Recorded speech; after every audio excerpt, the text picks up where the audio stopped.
All right. Can everyone see my screen? Yes, I can. Okay. All right. So study number is Stefan St. John.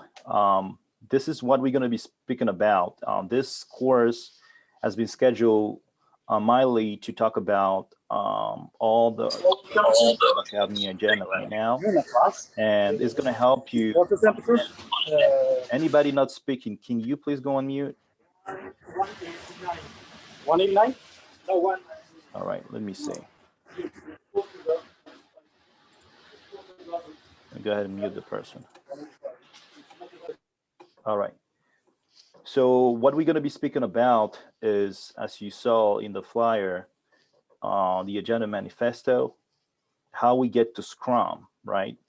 The Agile methods, the Scrum origins, the Scrum principles, the core roles, the Scrum processes, and how do we plan and estimate in Scrum. So this course is going to give you 60% of what you need to clear the certification. What we usually do is we have this first step completed, and then we have 2 more steps that consist in the second one is going to be the guide study, and the third one is going to be the exam preparation itself. And we're going over 80 questions, but this is only the 60% that you need to pass it, and then you can either study by yourself, and if you want to really have the certification taken and clear it, having another study session with our group, you just let me know. Okay, so this is going to give you everything you need, 60% at least, to be able to go on your own to pass the certification. But we do have the whole program that takes 3 weeks, right? That you can do after this one. It's going to be left 2 weeks to take the certification. Does that make sense? All right. So let's go ahead and move on, and let me tell you a little bit about myself. I'm Stefan St. John. I'm passionate about technology and finance, and also training. I've been coaching for the past 7 years, especially Scrum. I like to optimize processes. I like efficiency in everything that I do, and that's really an area that I teach a lot into. And I've been working in the tech industry for the past 13 years. Right now, I'm working in payment processing and banking. And I've been working in Agile in the Scrum setting for the past 7 years, and also coaching folks. Okay, so this course is the first one that we set up free, because we try to help a lot of folks from the community to be able to get into the field, or change jobs, because that's a field that is becoming increasingly in demand. Okay. So let me tell you a little bit about, for those who don't know the SDLC process, right? And who want to get into technology, right? You do have a conventional process that we use to develop applications. So SDLC stands for Software Development Lifecycle. Okay. And the conventional process, what we refer to as the old process, is something that is really streamlined and long, right? And incurs a lot of risks. And we're going to see all the limitations that actually led a couple of folks to work together, come up with a framework, and under that framework, a couple of methodologies to come up with solutions to solve all those problems. So the requirements analysis is the first step that, conventional SDLC process you're going to have. This is where you're trying to design an application, and you want to have all the different requirements, what are needed, right, to build that application or that product. So the requirements are gathered, they're analyzed, then you go to the design phase. And what I mean by requirement analysis is you taking all the requirements from the customer at once, and then you do the analysis of all of them, you do the design based on those requirements, and then you move to coding those requirements. You test the code, and then you deploy it, and that's it. So a project of maybe a year would have each of those steps only once. And then if there's a problem, you need to go to a formal process that is called the CR process, the change requirement process. And it takes more time to accomplish. There's a lot of bureaucracy usually that gets into it. And there's a lot of money also involved when you're changing requirements. Okay, so whatever I just said now, I'm going to exemplify that further when we get to the comparison between Agile in general and SDLC, waterfall SDLC. So those are the issues that a lot of companies dealing with big projects or small projects in the SDLC waterfall methodology faced. The requirements are not clear, right? And because the requirements are not clear, people are afraid to go to the next phase. They want to make sure that they do a thorough analysis of all the requirements, that they are clarified, that everybody understands what is in the requirements because they don't want to make any mistakes. And remember, I just said that process, LDSC waterfall, is for each step is only done once. And if you need to change to come back, you need to incur what we refer to as a change of requirement process. So that's why people are spending a lot of time doing analysis, because they don't want to have anything missed and make any mistakes up front. And the requirement change process, CR, change of requirement that I just spoke about, is actually getting more expensive. If you're already down the road and you build 6 months of code, right? And the 7th month, you just realize that there are some changes in the market that warrant some changes in your code. You want to adapt your solution or your product to the market because the market changed between the 1st month and the 6th month, right? You need to spend a lot of money to come back and modify the code, because basically it's like you're building a house, like a 60-floor house or apartment building. And then when you are at the 15 or 59th, I would say, floor, you realize that there was a problem on a structural problem on the 1st floor. What do? You will need to basically destroy the whole building, because you cannot, especially if it's the foundation or something that is structural, that has to be addressed at that level, right? So what do you do if you're already at the 59th floor? It's too late, basically, and you already incurred a lot of money expenses to get there, and you need to redo basically everything. The same thing happens when you're using the waterfall model, which is the conventional model. And the customers, therefore, are not always getting what they want, because you might be a customer that is working in a company, asking or outsourcing some product development, some application, some tools, and then you might 2 or 3 months down the road change your mind, or the competition might be doing something else. You want to make sure that you adapt your development to what the market is doing. Okay, so in the SDLC conventional process, most of the time you have to sacrifice a lot of what you want as a customer, because you cannot afford to pay for the changes. So that's why we're saying the customer don't always get that what they want. So if you give it, say you have your requirements that you provided early in the process, and down the road you want to change those, either you want to decide to pay money to incur a change requirements, or you want to make sure that you deal with what you have and you just use it the way it is. Okay, so this process doesn't benefit the customers in general. And then the projects also take too long for all the reasons that we mentioned before. We have to say people who are on the project are afraid of moving forward because they know they cannot really afford to make mistakes. Okay, and 32% of those projects only deliver successfully.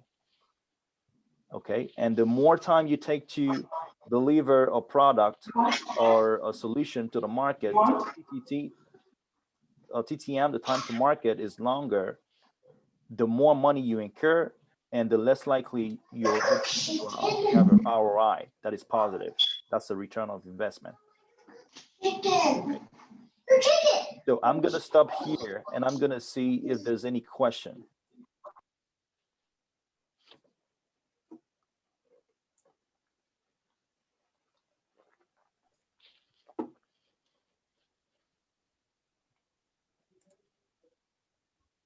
All right. Let's move on. Yeah. I have a question, if you don't mind, please. Yeah. Yes, you talk about waterfall and SDLC. You define SDLC as software development life cycle. Correct. Is there any definition to waterfall? I heard you said conventional process. Is that the definition to waterfall? No, waterfall is the name that we give to that process, right? Which is illustrated by this chart right here. Right? So this process is called the waterfall process, and SDLC is the software development life cycle. Okay, so those are the steps that you follow to develop an application, the different steps. And when you have an application from development to deployment, or from the maintenance and operations phase, that's what we call the software development lifecycle. What is in between all those steps is a software development lifecycle. Now, the waterfall is what you see represented here with all those specific steps. So requirements analysis, design, code, integration, test, and deployment.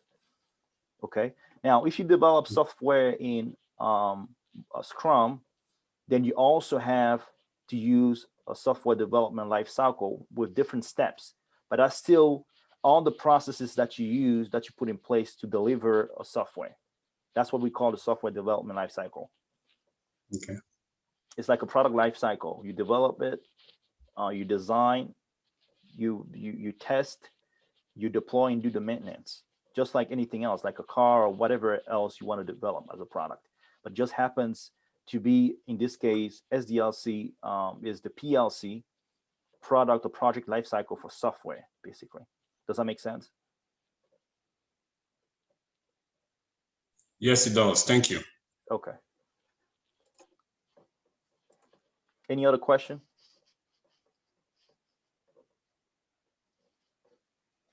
Okay. So further issues that we generally facing with the waterfall SDLC model is there's really no time for testing, because remember, almost everything is done upfront and once. And usually what happens is in the SDLC, any SDLC process, the testing is usually happening after the development, right? So since we're wasting a lot of time doing the analysis, as you saw before, analysis paralysis, we're taking also a lot of time to make sure we code things right. And since the testing usually happens after the requirements analysis, design, and development, then there's really not a lot of time left for doing the testing. So usually the QA folks are in a crunch time, and they have really little time to perform their testing. And if there's no thorough testing for an application, then you're likely going to have problems in production. And late integration means late failures, right? Means that if you don't test and you don't integrate beforehand or as often as possible, then you don't know if everything that you had before, maybe there's an existing application that you develop, and this project is to enhance that application or add some more features, right? You need to make sure that you do integration testing. You want to make sure that whatever you're developing as new feature is being merged and tested together. It's being integrated to the existing product and tested together to make sure that all those changes are compatible. It doesn't create any more or any new problems. So if you're taking time, you're not taking time to test all that, beforehand, or you don't give yourself enough time, like it is in this case, to do the testing, the quality testing, the integration testing, the regression testing, you're likely to have a lot of failures later on in production. Okay. And also this process is allowing a lot of time wasted on useless stuff. 50%, 52% of the requirements only gets implemented. 64%, and this is a study from the Standish report of 2003, 64% of the functionality are rarely used. So it means that the product is not adapted really to the market. If the market changes, you know, the product might easily become obsolete. So this methodology is not going to help to build a competitive product at any time or at all the time, because the market environment changes, and especially in the tech, it changes very fast. Okay, and finally, you have poor progress and visibility. The percentage of tasks complete is really little, and average, say the average overrun is only 43%. Okay, so now because of all those issues, a group of people actually came together, and they're already trying different other techniques and practicing different things to solve those problems, or to make sure that they optimize the way they deliver applications of software, right? And they were doing a little bit of things that were similar. And in 2001, they just decided that they're going to get together and put together a methodology that is going to help solidify the way we can optimize the application development. And later on, this has become something that is used mainstream by big companies and other domains like manufacturing, engineering, industrial, medicine, science, and et cetera, et cetera. So in 2001, they went to Utah and they gathered into a meeting. I think there was 21 of them, and a few of them are those two folks. The first two ones are Jeff Sutherland and Ken Schwaber.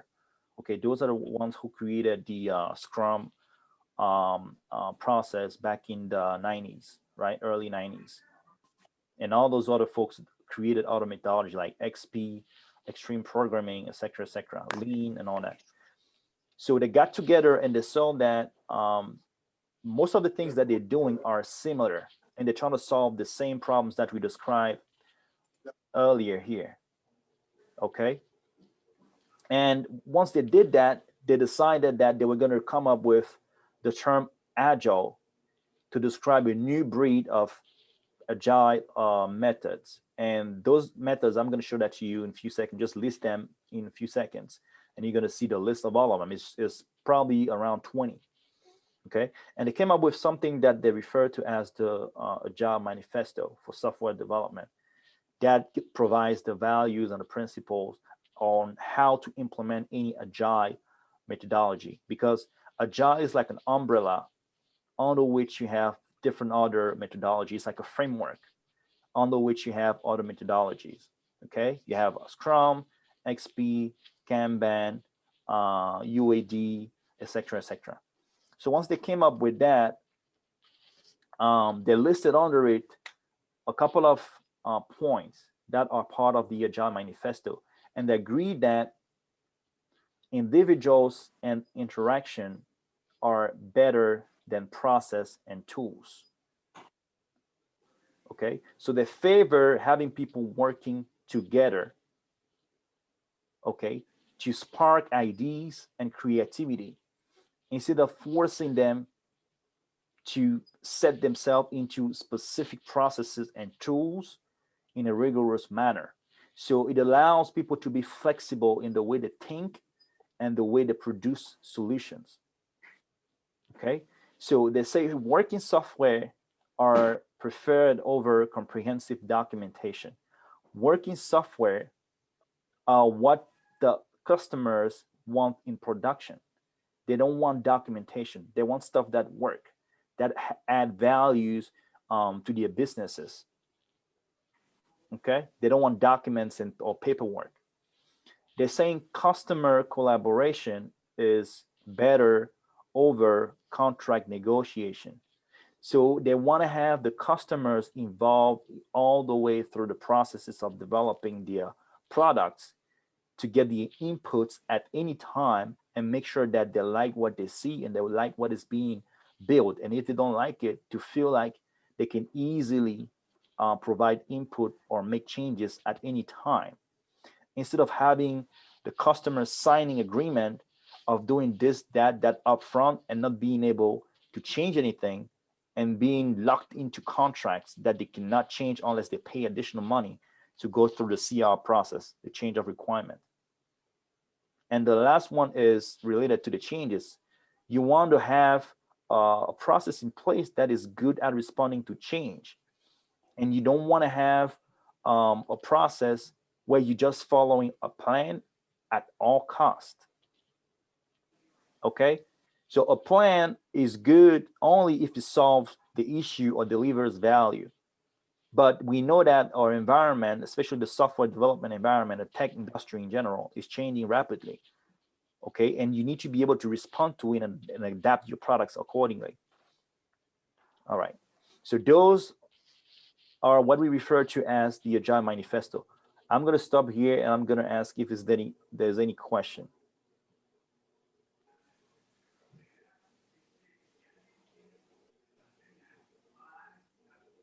All right. Okay, so we have, yes, go ahead. One. It's just a basic question. Right. I see you recording. Are you going to share the recording, or do you have handouts that you're going to share with the class? I'm gonna. Are you interested in the recording? I can share the recording. No problem. Sure.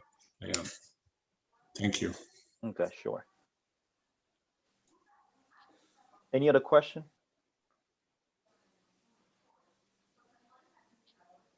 Okay. So now, after agreeing on the Agile Manifesto on those 4 points, they came up with 12 principles, okay, that are related to the ones that we spoke about a few seconds ago. So the first one is welcoming change. You know, that's self-explanatory. I just said it. You want to make sure that you are having your customer providing you input and changes at an earlier stage without having to incur a lot of costs or going too far in the work before you can change it. So we welcoming changes. That's one of the principles. The second one is delivering value faster. So you want to make sure that instead of in the waterfall SDLC model, waiting till the end to deliver value. So if you have, I'm going to give you an example. If you want to build a booking application, web application, for example, you want people to be able to sign up. You want people to be able to pay on the web application, to book flights, to cancel flights. Maybe those are the four functionalities. If you have that in place, and in the waterfall model, what you would do, you would take all those requirements and all those features and take whatever time it takes to deliver them. So let's say you can develop and deliver that whole project in a year, right? So in the waterfall model, what you would do, you will do the requirements analysis, okay? And when you do the requirements analysis, that would be for all those features at once. Once you're done with that, you move to the design, do the development, do the testing, and then release it in production all at once. So it would take you a year. And between the first month and the 12th month, you wouldn't get anything in production. You wouldn't get any value. Whereas if you're working in Agile, you want to make sure that you break down those different features and you deliver them as you go. Maybe you want to go ahead and first develop the account registration or the sign up functionality, right? And you want to go ahead and provide it, release it to the customer so he can test it. Even if it's not released in production, he can actually test it, use it, and see the functionalities at that stage. And if there's a problem or there's some changes, maybe you don't want to have people creating an account anymore, right? Maybe just want them to come as a guest and book it. All right. Then you wouldn't be able to, if you do waterfall, you wouldn't be able to have anything delivered to the 12th month. But with Agile, then you deliver that first, the other ones next. So maybe every 2 months he would get something. Okay. So we're gonna stop there for now, and then we're gonna start in 10 minutes. So we're gonna get disconnected in a few minutes and start in 10 minutes. So everybody connects in 10 minutes, we're gonna continue. Okay? Okay, thank you. All right. Okay. Okay. Bye. Yeah.